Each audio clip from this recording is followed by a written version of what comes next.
Donc, vous êtes un artiste indépendant et vous voulez vous faire connaître de plus en plus. Une des bonnes manières de se faire connaître et surtout aller chercher un public plus large et avoir plus de crédibilité, c'est d'avoir des sites qui vont être des sites qui commissionnent ou qui, dans leur propre politique éditoriale, vont mettre en avant des artistes du même type de musique que vous. Et ça va vous permettre d'avoir une crédibilité comme artiste qui va augmenter et qui va aller chercher plus de public. Il y a plusieurs années, 10, 20 ans, on voulait aller chercher une maison de disques qui souvent avait cette réputation-là et donc il y avait un public qui écoutait, qui regardait religieusement les sorties de cette maison de disques-là pour pouvoir découvrir des nouveaux talents.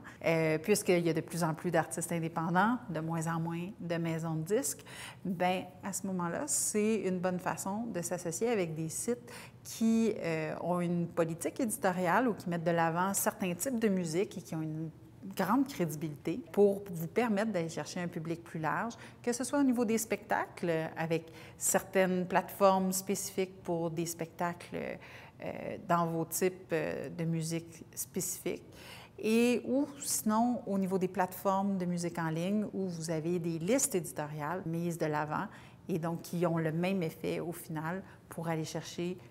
plus de gens qui vont connaître votre musique. Donc, même si vous visez essentiellement à travailler avec des sites qui ont cette crédibilité ou des partenaires web qui ont cette crédibilité-là, il ne faut pas quand même ignorer tous les autres types de visibilité que vous pouvez avoir en ligne, même si elles ne sont pas de la même notoriété et qu'elles n'ont pas le même degré de crédibilité au niveau des publics. Vous pouvez aller chercher quand même un public de qualité un peu partout.